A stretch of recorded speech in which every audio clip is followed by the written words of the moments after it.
شربت میں زہر ملانے کے بعد تم نے یہ ضرورت کیوں محسوس کی کہ زہر والی شیشی اپنے ہی خیمے میں لے جاؤں؟ تمہیں کیا مسئلہ ہے ارطغرل؟ کیا تم اس عورت کی جان بچانا چاہتے ہو جس نے میرے بابا کی جان لینے کی کوشش کی ہے؟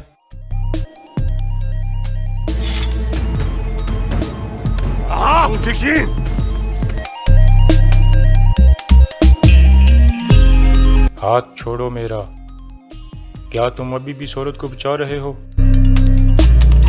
السلام علیکم ناظرین، پچھلی قسط میں آپ نے دیکھا کہ آیت اللہ نے کرکت کو زہر دے دیا تھا اور اس کا الزام بانو جزک پر لگا دیا تھا۔ اس قسط کے آغاز میں حکیم ارطغرل باہر آ کر بتاتا ہے کہ کرکت کی حالت خطرے میں ہے۔ میں نے ان کے جسم سے کافی سارا زہریلا خون نکال دیا ہے لیکن اب اور نہیں نکال سکتا کیونکہ اس طرح وہ خون کی کمی کی وجہ سے مر سکتے ہیں۔ اتنے میں گندوگدو وہاں آتا ہے اور کہتا ہے بانو جزک کے خیمے سے مجھے یہ شیشی ملی ہے۔ حکیم ارطغرل شیشی کھول کر سونگتا ہے اور کہتا ہے وہی ہوا جو میں سوچ رہا تھا، یہ سب سے زیادہ خطرناک زہر ہے اور فوری اثر کرتا ہے اور پیچھے اپنا کوئی نشان بھی نہیں چھوڑتا۔ اب آپ سب لوگ اپنے خیمے میں چلے جائیں، دعا کے علاوہ ہمارے پاس کوئی اور چارہ نہیں ہے۔ اس کے بعد گندوگدو جیل میں بانو جزک کے پاس جاتا ہے اور اسے کہتا ہے کیا تم کہو گی کہ میں نے ایسا نہیں کیا؟ تم نے کرکت اور آیت اللہ خاتون کو سپاہیوں کی موجودگی میں زہر دیا ہے۔ بانو جزک کہتی ہے یہ سب جھوٹ ہے۔ گندوگدو کہتا ہے تو پھر تمہارے خیمے سے مجھے زہر والی شیشی کیوں ملی ہے؟ کیا یہ بھی جھوٹ ہے؟ بانو جزک کہتی ہے انہوں نے مجھے استعمال کیا ہے۔ اگر آپ سچ جاننا چاہتے ہیں تو صرف ایک شخص ہے جو یہ جانتا ہے اور وہ ہے سلجان خاتون۔ گندوگدو اپنا خنجر نکالتا ہے اور وہاں سے چلا جاتا ہے۔ دوسری طرف دوان واپس اپنے خیمے میں پہنچتا ہے اور کہتا ہے بانو جزک ایسا نہیں کر سکتی، وہ اپنے سردار کے لیے اپنی جان بھی قربان کر سکتی ہے لیکن وہ کبھی بھی زہر نہیں دے سکتی۔ اتنے میں ارطغرل وہاں پہنچتا ہے اور ترگت اور بامسی کو باہر جانے کا اشارہ کرتا ہے۔ ارطغرل دوان سے پوچھتا ہے بانو جزک کے معاملے کے بارے میں تم کیا کہنا چاہتے ہو کیونکہ اس کے پاس وقت بہت کم ہے۔ دوان کہتا ہے سب الزاموں کے باوجود میں سمجھتا ہوں کہ وہ بے گناہ ہے اور میں ابھی بھی اس سے پیار کرتا ہوں، لیکن ایک بات ہے جو میں نے سلجان خاتون کے کہنے پر چھپائی ہوئی تھی، وہ یہ ہے کہ آیت اللہ کچھ خطرناک منصوبے بنا رہی تھی اور سلجان اس کو بے نقاب کرنا چاہتی تھی۔ اس مقصد کے لیے وہ اپنا کڑا واپس لانا چاہتی تھی جو آیت اللہ کے پاس ہے۔ پہلے اس نے بانو جزک سے مدد مانگی لیکن اس نے انکار کر دیا۔ پھر وہ میرے پاس آئی اور کہا کہ میں بانو جزک کو یہ کام کرنے پر راضی کروں، لیکن بانو جزک پھر بھی نہیں مانی اور اس کے بعد یہ سب کچھ ہو گیا۔ پھر ارطغرل وہاں سے چلا جاتا ہے۔ دوسری طرف گندوگدو سلجان کے خیمے میں داخل ہوتا ہے اور خنجر اس کی گردن پر رکھ کر کہتا ہے مجھے سب کچھ بتا دو ورنہ میں تمہارے ٹکڑے ٹکڑے کر دوں گا۔ سلجان کہتی ہے درو خاتون کے مرنے سے پہلے آیت اللہ کے کرکت بے کے ساتھ ناجائز تعلقات تھے۔ گندوگدو کہتا ہے کلمہ پڑھ لو، آج میں تمہیں مار ڈالوں گا کیونکہ جب تک تم مار نہیں جاتی اس قبیلے میں سکون نہیں آ سکتا۔ سلجان کہتی ہے ٹھیک ہے تم مجھے مار دو لیکن اگر سچ جاننا چاہتے ہو تو میری بات پوری سن لو۔ اتنے میں ارطغرل بھی وہاں پہنچ جاتا ہے اور گندوگدو کو روکنے کی کوشش کرتا ہے لیکن گندوگدو خنجر نہیں ہٹاتا اور کہتا ہے مجھے پوری بات بتاؤ۔ پھر سلجان کہتی ہے آپ کو یاد ہے قبیلے کے پاس سے ایک بوڑھی عورت کی لاش ملی تھی، اس کو آیت اللہ نے مارا تھا۔ اس نے میرا کڑا لے کر مجھے ایک راز بتایا تھا لیکن مزید بتانے کے لیے وہ مجھ سے سونا مانگ رہی تھی۔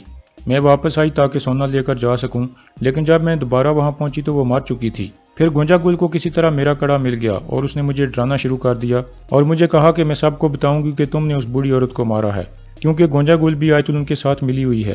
پھر گندوگدو ایک طرف بیٹھ جاتا ہے۔ سلجان کہتی ہے کرکت بے کو بھی آیت اللہ نے زہر دیا ہے۔ گندوگدو غصے میں آ جاتا ہے اور کہتا ہے میں نے تقریباً تم پر یقین کر لیا تھا لیکن تمہارے اندر شیطان ابھی بھی زندہ ہے۔ آیت اللہ کیسے زہر دے سکتی ہے؟ وہ تو خود زندگی اور موت کی جنگ لڑ رہی ہے۔ لعنت ہو اس دن پر جس دن میں تمہیں اپنے خیمے میں لایا تھا۔ پھر وہ غصے سے باہر نکل جاتا ہے۔ اس کے جانے کے بعد ارطغرل سلجان کے پاس بیٹھتا ہے اور کہتا ہے اب شروع سے لے کر ساری باتیں مجھے دوبارہ بتاؤ۔ اگلے دن صبح کے وقت ارطغرل جیل میں بانو جزک کے پاس جاتا ہے اور کہتا ہے تم نے اس شخص کے ساتھ ایسا کیوں کیا جو تمہارے باپ کی طرح تھا؟ بانو جزک کہتی ہے میں نے ایسا کچھ نہیں کیا، میں بے گناہ ہوں۔ ارطغرل کہتا ہے سلجان کے بارے میں تمہارا کیا خیال ہے؟ بانو کہتی ہے مجھے یقین ہے اس نے بھی ایسا کچھ نہیں کیا، جلد یا دیر سچ سامنے آ جائے گا۔ ارطغرل مسکراتا ہے اور اس سے پوچھتا ہے کیا تمہیں اس عدالت پر یقین ہے جو تمہارے بارے میں فیصلہ کرے گی؟ بانو کہتی ہے بالکل نہیں، مجھے صرف اللہ پر یقین ہے اور اس کے بعد آپ پر۔ کرکت بے کو جس نے زہر دیا ہے وہ آیت اللہ ہے، اس نے مجھے پھنسایا ہے۔ ارطغرل کہتا ہے کیا اس عورت نے اپنے آپ کو بھی زہر دے دیا ہے؟ بانو کہتی ہے اس شیطان عورت سے کچھ بھی توقع کی جا سکتی ہے۔ دوسری طرف کرکت بے اور آیت اللہ کا علاج چل رہا تھا۔ آیت اللہ ہوش میں تھی لیکن کرکت ابھی بھی بے ہوشی کی حالت میں تھا۔ اتنے میں حائمہ خاتون وہاں پہنچتی ہیں۔ آیت اللہ دوبارہ آنکھیں بند کر لیتی ہے۔ حائمہ خاتون حکیم ارطغرل سے پوچھتی ہیں ان کی حالت اب کیسی ہے؟ حکیم ارطغرل کہتا ہے ان کو آپ کی دعا کی ضرورت ہے، لیکن جہاں تک آیت الن خاتون کی بات ہے انہوں نے شاید بہت تھوڑا شربت پیا تھا، اس لیے انشاءاللہ یہ جلد ٹھیک ہو جائیں گی۔ گمستیگن حائمہ خاتون کو کہتا ہے آپ اپنے خیمے میں چور تلاش کر رہی تھیں، مجھے لگتا ہے کہ سب کے پیچھے بانو جزک تھی۔ حائمہ خاتون کہتی ہیں اللہ کرے کہ عدالت کے بغیر یہ مسئلہ حل ہو جائے، اگر اس کی نوبت آئی تو میں جج کونیا سے بلاؤں گی۔ اس کے بعد وہ دونوں باہر مرکزی خیمے میں آتے ہیں تاکہ اس مسئلے پر بانو جزک سے سوالات کیے جا سکیں۔ پھر گمستیگن سپاہی کو کہتا ہے بانو جزک کو اندر لاؤ۔ پھر وہ بانو جزک کو کہتا ہے ہم یہ مسئلہ عدالت کے بغیر حل کرنا چاہتے ہیں، تمہارا جرم ثابت ہو گیا ہے، تم اعتراف کر لو اور ہم سب کو اس مصیبت سے بچا لو۔ بانو کہتی ہے میں بے گناہ ہوں اور میں ہر چیز عدالت میں بتاؤں گی۔ تجدیکن غصے میں آ جاتا ہے اور کہتا ہے تم کیا بتاؤ گی کہ تم نے کیسے ان کو زہر دیا تھا؟ گندوگدو اسے کنٹرول کرتا ہے۔ پھر حائمہ خاتون کہتی ہیں تم عدالت کا انتظار کیوں کر رہی ہو، ہمیں ابھی بتا دو۔ بانو جزک کہتی ہے اس رات میں نے شادی والا مخصوص شربت ان دونوں کو دیا اور خیمے سے باہر آ گئی۔ تھوڑی دیر بعد آیت الن نے چلا کر مجھے آواز دی، میں اندر گئی اور دیکھا کہ کورکتبے زمین پر پڑے تھے۔ آیت الن خاتون نے اپنے خنجر سے مجھ پر حملہ کر دیا اور کہا کہ تم نے اسے زہر دے دیا ہے۔ پھر میں نے اپنی جان بچانے کے لیے ان سے لڑائی کی، اتنے میں محافظ سپاہی اندر آ گئے، انہوں نے میرے سر پر مارا اور میں بے ہوش ہو گئی۔ جب مجھے ہوش آیا تو وہ مجھے پنجرے والے خیمے کی طرف لے کر جا رہے تھے۔ بس یہی کچھ ہے میرے پاس آپ کو بتانے کے لیے، میں نے کوئی گناہ نہیں کیا ہے اور میں معصوم ہوں۔ پھر گندوگدو اس سے پوچھتا ہے تمہارے خیمے سے ایک شیشی ملی ہے، حکیم ارتک نے کہا ہے کہ زہر اسی شیشی میں موجود تھا، تم بتاؤ کہ وہ شیشی تمہارے خیمے میں کیوں موجود تھی؟ بانو جی کہتی ہے جس کسی نے بھی زہر دیا ہے اسی نے شیشی بھی میرے خیمے میں رکھ دی ہے۔ پھر ارطغرل اس سے پوچھتا ہے شربت میں زہر ملانے کے بعد تم نے یہ ضرورت کیوں محسوس کی کہ زہر والی شیشی اپنے ہی خیمے میں لے جاؤں؟ تمہیں کیا مسئلہ ہے ارطغرل؟ کیا تم اس عورت کی جان بچانا چاہتے ہو جس نے میرے بابا کی جان لینے کی کوشش کی ہے؟ بانو جی کہتی ہے جس کسی نے یہ کیا ہے وہ ہم سب کو بیوقوف بنانا چاہتا ہے، انشاءاللہ کورکتبے ٹھیک ہو کر ہر چیز سے پردہ اٹھا دیں گے۔ اتنے میں حکیم ارتک اندر سے آتا ہے اور کہتا ہے کورکتبے کی حالت بہت تشویشناک ہو گئی ہے اور ان کا سانس پھول رہا ہے۔ سب فوراً اٹھ کر اندر چلے جاتے ہیں۔ کورکتبے آیت الن کا نام لینا چاہ رہا تھا لیکن اس کے منہ سے آواز نہیں نکل پا رہی تھی۔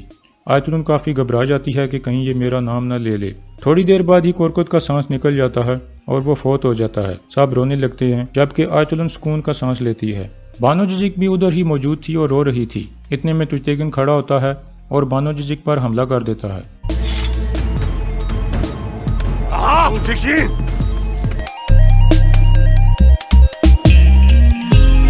ہاتھ چھوڑو میرا، کیا تم ابھی بھی اس عورت کو بچا رہے ہو؟ اس کے بعد ارطغرل اسے کہتا ہے میں سمجھ سکتا ہوں بھائی، تم غم میں ہو لیکن تمہیں صبر کرنا چاہیے، ہمیں پتہ لگانا ہوگا کہ یہ کس نے کیا ہے، اس کے لیے میں تمہاری ہر مدد کروں گا۔ تجتیگن کہتا ہے تم کیا بات کر رہے ہو، تم جس عورت کو بچا رہے ہو یہ ایک قاتل ہے۔ ارطغرل کہتا ہے میں کسی کو نہیں بچا رہا تجتیگن، لیکن میں جانتا ہوں کہ جیسا دکھائی دے رہا ہے ایسا نہیں ہے، اگر تم نے غصے سے کام لیا تو ہم کبھی بھی سچ نہیں جان سکیں گے۔ گندوگدو سپاہیوں سے کہتا ہے بانو جزک کو یہاں سے لے جاؤ۔ تجتیگن کہتا ہے نہیں، یہ عورت کہیں نہیں جا سکتی۔ پھر حائمہ خاتون روتی ہوئی آتی ہیں اور کہتی ہیں بہت ہو گیا، یہ آپ لوگ کیا کر رہے ہو؟ تجتیگن خنجر پیچھے کرو، میرے بھائی کی لاش ابھی ادھر ہی پڑی ہے اور تم کیا کر رہے ہو، اور اس لڑکی کو یہاں سے لے جاؤ۔ اس کے بعد تجتیگن ٹھنڈا پڑ جاتا ہے اور سپاہی بانو کو وہاں سے لے جاتے ہیں۔ تھوڑی دیر بعد قبیلے کا ڈھول بجتا ہے اور قبیلے والوں کو بتا دیا جاتا ہے کہ کورکت سردار اب اس دنیا میں نہیں رہے۔ قبیلے کے لوگ فوراً ان کے خیمے کے باہر اکٹھے ہونے لگتے ہیں۔ ارطغرل اپنے سپاہیوں کو حکم دیتا ہے کہ لوگوں کو قابو میں رکھنا۔ اس کے بعد بانو جزک کو باہر لایا جاتا ہے تاکہ اسے پنجرے والے خیمے میں پہنچایا جا سکے۔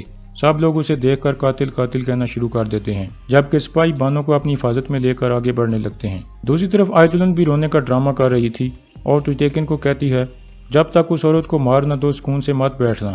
پھر گمستیگن کہتا ہے آج جنازے کے بعد سب سے پہلا کام تم نے عدالت کا انتظام کرنا ہے، انصاف جلد سے جلد ہونا چاہیے۔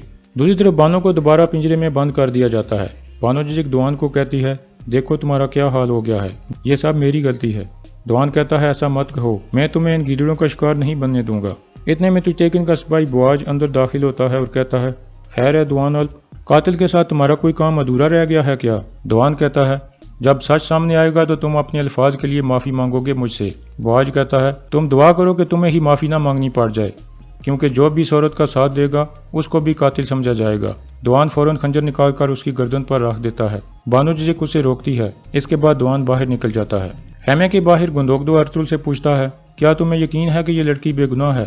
ارطغرل کہتا ہے میں حقیقت جاننا چاہتا ہوں بھائی، جہاں تک میرا خیال ہے آپ بھی یہی چاہتے ہو، اور یہاں اس قسط کا اختتام ہو جاتا ہے۔